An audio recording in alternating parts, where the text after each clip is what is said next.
Welcome to the Ephesiology Podcast, a podcast dedicated to the study of the early Christian movement and its implications for the church today.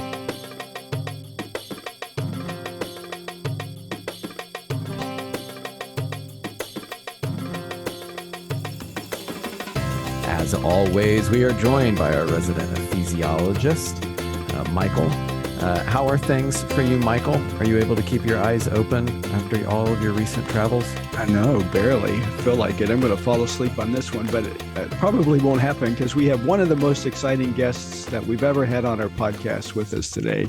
Ever. He's going to keep me awake. And that is true. I would like to take the moment to introduce our guest, third timer here on the pod, Jeff Christopherson. A trifecta. Yeah, seriously. Jeff is the executive director of Church Planting Canada. He is also the executive director of the CNBC, the Canadian National Baptist Convention. I botched it enough times before we actually hit record. So did I get that right, Jeff? Yeah, you brought tears to my eyes. That was so beautiful. That was fantastic. We're going to edit out the moments of the wailing and the wiping of the tears. All right, now welcome back. Jeff, we are so glad to have you on. I have a few questions for you. In a moment, we are going to talk about the joy of Jeff's new book, Once You See, but not yet, because I wanted to pick your brain a little bit, not just how are you, although generally I would like to know how you're doing, but can you fill us in on all of the fun that seems to be happening in the Canadian church planting world? Because from the outside looking in, it looks like God's doing some fun stuff up there. You know, it's interesting you say that, because I think it's true. And I think part of the reason for that is the kind of the modern church planting paradigm that we've been working with for a long time has mostly run out of steam. And so anything that requires religious memory is falling flat, and so planters are thinking differently, and so it is exciting to see a church plant that is planting from the harvest instead of planting and hoping to get to the harvest at some point, and from that, I think there's some pretty neat things happening. So it is exciting. Oh, you're making my face cringe, Jeff, when you said that. Planting in hopes to get to the harvest, because that seems to me, at least in some way, still a model that we're implementing on this side of the border. Yep. But what I'm hearing you say is that on the other side of the border, things are shaping up a little bit differently. Well, I mean, I won't mention names, but I know, for instance, a planter who planted twice in California, both extremely successfully if you measure it in terms of numbers. Like planted and soon became mega churches twice. And he moved to this side of the border and did pretty much his same methodology. And on his Easter launch, he had one. No kidding. Wait, yeah. One person? One person. And other than his core team. Wow. And we're talking tens of thousands of dollars in effort. And so, for one. That's crazy. So it's a different, so people are, instinctively knowing that that's not working. And so, it's fun to see a lot of just creativity about how to leverage whatever tools or contacts or whatever they have in some kind of a gospel push in church planting, and it's been fun to watch. So what would you say then, Jeff, is you mentioned, again, kind of in passing, all the old methods have kind of fallen flat on their face, and everyone's realized they're not moving, and so now they're coming back to this, let's pursue the harvest. How did Canada get there? How did Canada get to that place where it's like, hey, this method has been tried and it is no longer, it's been tried and found wanting. Let's try something else. Yeah. Well, I mean, if you look at evangelicals as part of the Canadian population, from World War II till 2016, it was a pretty steady 12 to 14%. And as the population grew, evangelicalism grew in a corollary way. But from 2016 until 2020, it has actually fallen to 4.8%. No, lots of reasons. Stark. Yeah, lots of reasons for it. But what is even more troubling, from 3 different surveys, Flourish, Cardis, and Flourishing Churches, Cardis, and Evangelical Fellowship of Canada, you ask the same question to all religious groups: who is the most helpful to society in Canada? Evangelicals consider themselves the most helpful, more than any other group thinks of themselves. We think of ourselves the highest. If you ask the question, which group is the most dangerous, the rest of Canada thinks evangelicals are. And we, and a lot of people interpret that data wrongly. I think they interpret that as, well, that's because we, espouse the gospel. No. And we're not enjoying a bad reputation because we look too much like Jesus. We have that reputation because, we think we go back to the 16th century as the high water mark, and we try to replicate that instead of what the first church did, which I know you guys teach all the time in the 1st, 2nd, 3rd century. And so I'm optimistic that, what I'm seeing here, and I've talked to some friends in Australia and similar kinds of things, that we're going to be smaller and poorer and purer and ready for something. And so that's kind of how I'm preparing our denomination is, okay, let's get back to the main things and disciple making being chief amongst them. Wow. How's your denomination taking that? Everyone, intuitively, everyone knows this, right?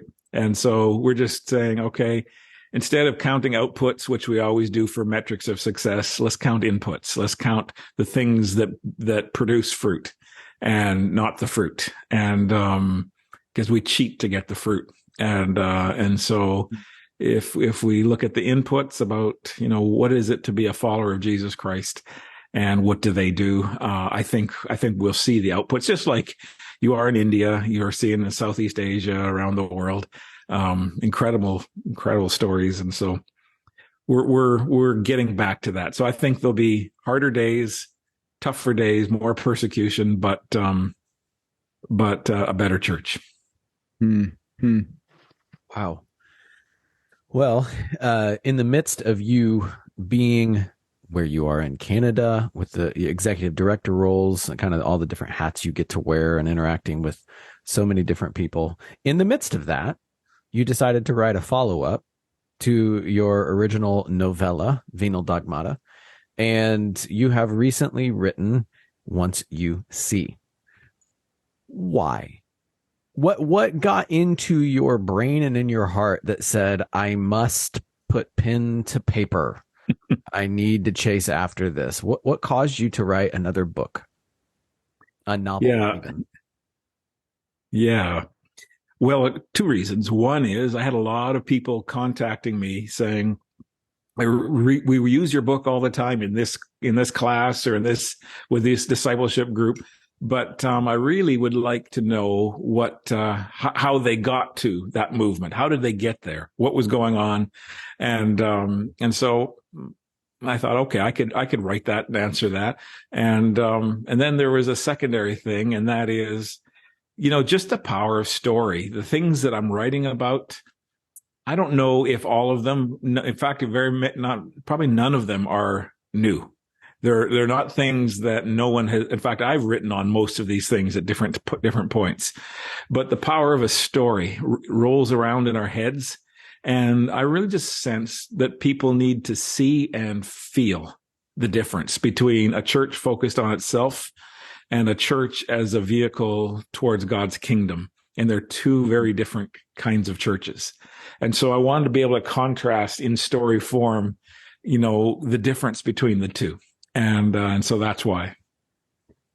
Now, I've already torn through this book. I have left my appropriate Amazon review saying that I love it, and I think you all should read it. But Jeff, for those who haven't yet found this book or heard about it, besides those differences between those two types of churches, how would you describe this book to somebody? What is its content? I kind of wrote it as a expanded Patrick Lencioni idea. I start off with the framework, and I give 7 temptations, and I frame them in ways that normally we would actually say, we'd sort of puff out our shirt a little bit and be proud about them. And but I help people say that, those aren't things to be proud about. And here's a kingdom corrective that we should be looking at. And so I outline these 7 temptations, and then I weave them through a storyline of 3 very different protagonists. I have the one from Venal Dogmata, that same man, Luca Lewis, an African-American son of a pastor who watches what church is and what it did to his dad, and really has no appetite for more of that, and really no appetite for church or being around Christians. And then there is a second story, and that is a son of a very large, influential Texas pastor who is now, the son is pastoring a Atlanta megachurch that's best years were 20 years before. And he's looking for a silver bullet. He's looking for some way to get back on top and earn his dad's approval and all that. And then there's a third leader, and that is a Yemeni law student who comes to Christ in university and joins the underground church and is terrorized and persecuted and ends up fleeing to the United States as a refugee. And his life intersects with these other 2 men. And one sees who he is, and the other sees only an immigrant. And one employs and includes him in his team, and he becomes the Sherpa for a movement, and the other guy has to go through the meat grinder one more time. And so that's kind of the story in a nutshell. And as you're hearing people comment on the book, which of the temptations of the 7, which of them do you hear most resonating with people? Yeah, I don't know if I hear a single one, because, so many of them they're interconnected. They express themselves in different ways, but they're interconnected with the assumption that church and kingdom are the same. And my local church basically is the kingdom. And that shows itself in so many of these temptations. Yes. And so I think they come as a package in many cases. That makes sense? It does to me. I feel so. I appreciate the way in which you wrote this book, in that you hit the 7 temptations at the top, and then as you read, the reader, I just got lost in the story, right? And I didn't get to see, okay, and now this temptation is being called to task, and now this temptation, right? You didn't make, at least in the version I read, didn't have big, now this is the time that I'm dealing with this one temptation. Please pay attention. No, I did my best not to show and not tell. Yes. And that you did. Jeff, I think I told you, I definitely told a lot of people, your book messed me up for quite a few days, in a very, very healthy way, and raising my eyes up back to that kingdom view, raising my eyes up to the, what am I about? Have I gotten lost in my local, I don't want to say fiefdom, right? Like I have no fief. There is no fiefdom to be over, but being over what God has given us here in Houston. Sometimes I miss it. right? Sometimes I miss the kingdom for the tasks in front of me. Right. And, the book had me in tears, I felt the Holy Spirit trying to use it to remind me what I need to be about, how I need to chase after these things. I've written lots like you guys have, but I've never written anything like this before. Like I outlined the book and I had to get my character from here to here. Right. And I didn't know, I sat down to write and I had no idea how I was even going to write it. And then I was, lost, and then I was done. And I would read it and I would have tears going, where did this come from? And so it was one of the most spirit-led tasks I think I've ever done, is actually the writing of that book. So this is what I wanted to know. Who did you resonate most with? And I don't mean that maybe in a good way. Yeah. Which character did you see most in the pages? I would be between Jimmy and Luca, those two. I still feel the pull of the win, as we would describe it in the corporate environment of church. And yet I have this apostolic impulse that wants to fight against that. And so a hybrid between those two. Chantel, Luca's wife. Yeah. I just described my wife. If you see her, good. That's helpful. Yeah. Yeah. And, yeah. So then I would say, for the listeners who do end up, I would encourage you to go read it. And then when you come back and you re-listen to this podcast, now having a frame of reference, I found myself squarely and sadly in the Tom role, wanting Tom to be Butts. Luca. Yep. And so this is not a spoiler alert. Jeff and I will not talk about the book. We will not ruin it for you. But that was my comment for Jeff, so he could just knowingly nod and say, I see you. And I feel seen. I felt seen in these pages. So and it left with Tom Butts' future. You can't say anything else. You can't say anything else. You got to read the book. You got to read the book for these characters that you find yourself absolutely taken in between. I would ask for you, Jeff. Again, the book just came out December 1st. Right. But it has been already distributed widely among church planters and kingdom-minded folk who are tearing through it. What feedback are you getting from people who are reading it? What aspect of the book, maybe even character, are you hearing most is resonating?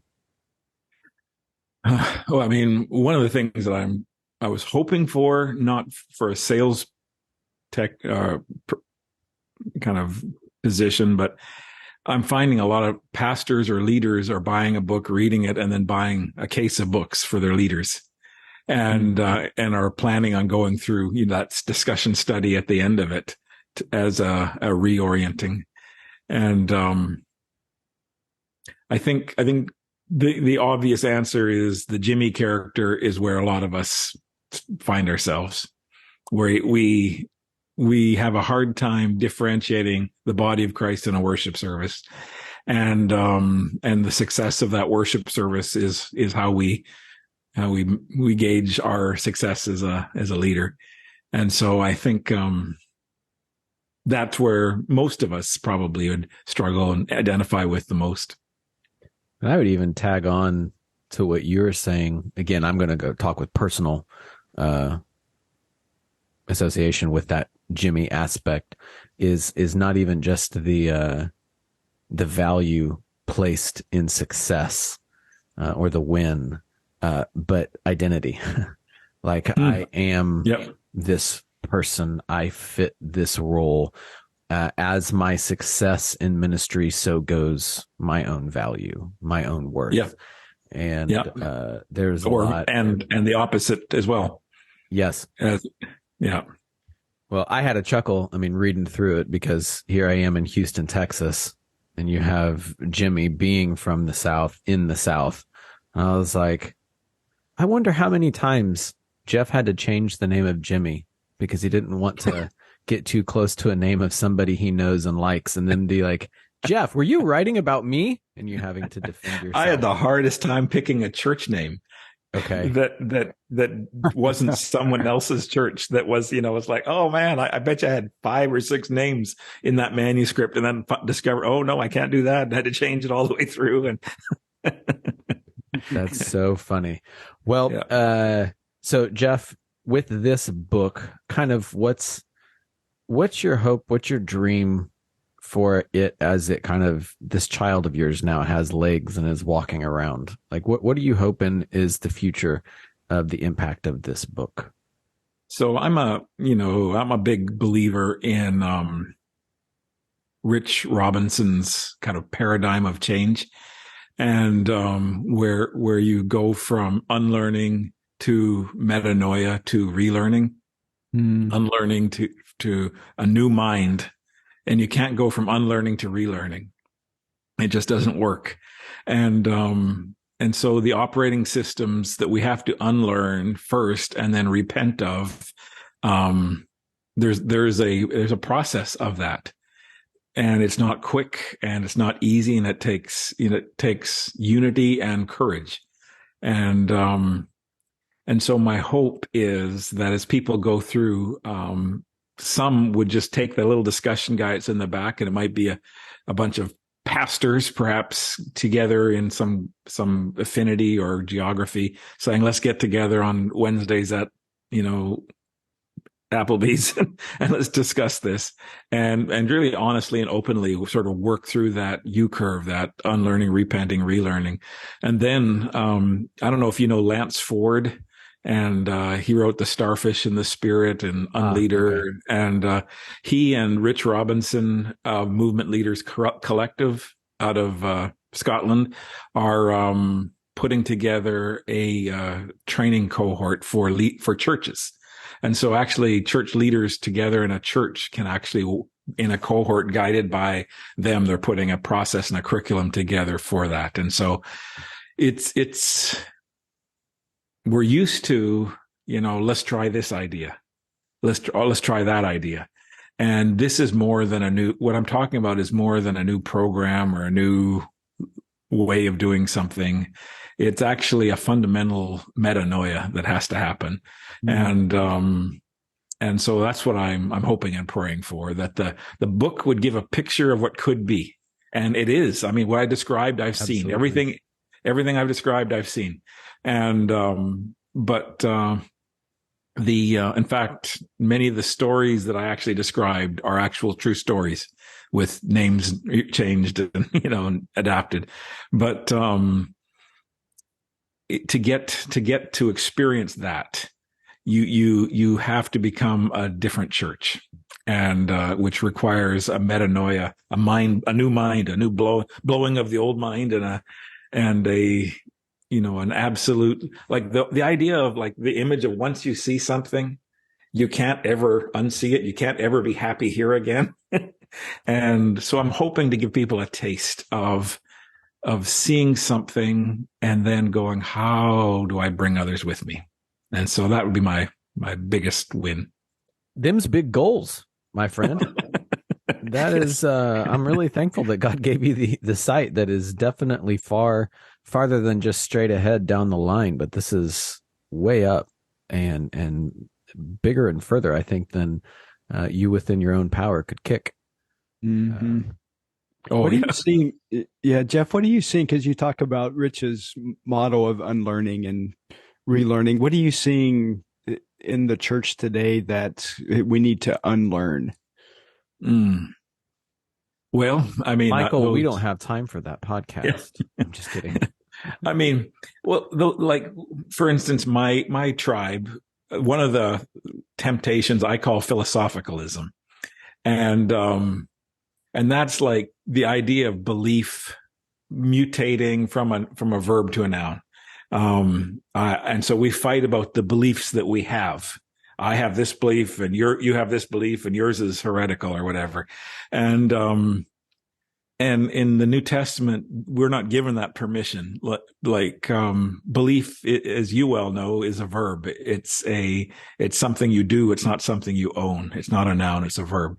And so I think we got to start there, because what I see around the world, which you've seen, is many examples of people's belief being verbs, and then the power of Christ sort of working through that simple belief. And if we started there, you fix one thing, you fix 10 things. That's one thing. If we fixed, it would actually have a radical effect, I think, on our churches. I mean, there's lots. I mean, if I just looked at that list there, I mean, here are the 7. I'll do it real quick. Philosophicalism, basically what I just talked about, we own a belief. Professionalism, where we segregate the idea of priesthood of the believer into, personal spiritual access. Instead of the priesthood of the believer, I'm actually called to be a minister.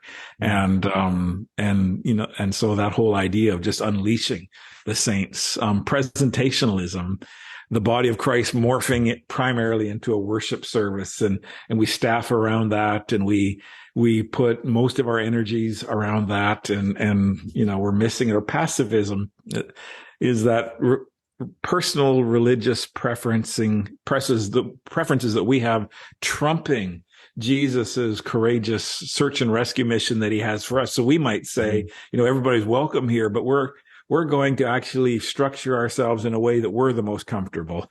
And so the whole idea of the 99, safe, and going after the one. Where I'm in Canada, it's the 4 that are safe and the 96 that are out there, and we still structure for the 4. And so it's, it's crazy. I have one of the P's that we talk about is pragmatism. And that is, the win is measured by what we can measure locally. And our brand advancement outranks the kingdom revelation in our city by a long shot. And so we really, we want to win. We don't really want other people to lose. We just want to win. And so we're very pragmatic at it. And we miss the big idea. The 6th P I reference is partisanism. And that is, we have earthly loyalties that become more dominant than our kingdom allegiance. And we certainly have seen that in spades recently. And then the last one is what I just call paternalism. And that is the hubris of the Western culture, the cultural superiority over the global church. And so we've got people driving taxi cabs and driving Ubers and washing dishes here in North America who have paid the price to be a radical follower of Jesus overseas. And they're here because their lives and their family were threatened. And they look at our churches and they don't even know how to fit into it. And it's like apples and oranges, and entirely different and maybe languages. different operating systems, different priorities, different everything. And maybe we shouldn't pat them on the head and say, nice little fella, but actually sit at their feet and say, teach us. And I think we might be better off. Wow. Thank you for sharing all 7 of those. Thank you for going over essentially just kind of the start of this book that spins that tale of woe or of joy, wherever you fall, kind of in this descriptor. Jeff, thank you very much for being on our podcast again, time number 3. So we'll wait until you do something else revolutionary, and then we'll bring you back on for the 4th time. That might just be next week. No, yes. True. No, I thank you. These are some fierce coattails that I write on. You all, I hope you as listeners understand that between Michael and Jeff, the 2 of whom fall asleep and wake up writing new books and having new ideas to chase after and build organizations around, I just like hanging out with your brilliance. So, I appreciate it very much. If you talk to us, you're going to hear a story of weakness and God's grace. And that's certainly in my case. Amen. I would say you serve an amazing king that uses the most broken and does amazing things for his good and his glory. So, Jeff, thank you so much for joining us today and sharing with us your most recent tale. We appreciate your time. To the listeners, thanks for joining us. We appreciate having you along for the ride. So jump off to wherever you buy books and go get Once You See by Jeff Christopherson. If you would like to connect with Jeff, how would some connect with you? Perhaps just my email, the easiest way, which is jeff@jchristopherson.org. And that's spelled JChristopherson, jchristopherson.org. That's fantastic. Well, listeners, if you want to reach him, go for it there. If you want to continue to keep up with all things ephesiology, go to our website, ephesiology.com, and peruse how you can continue to get engaged with us and join us in the conversation, either on Facebook, Instagram, Twitter, wherever you find us. So for Jeff, from Michael and myself, thank you for joining us on the Ephesiology Podcast.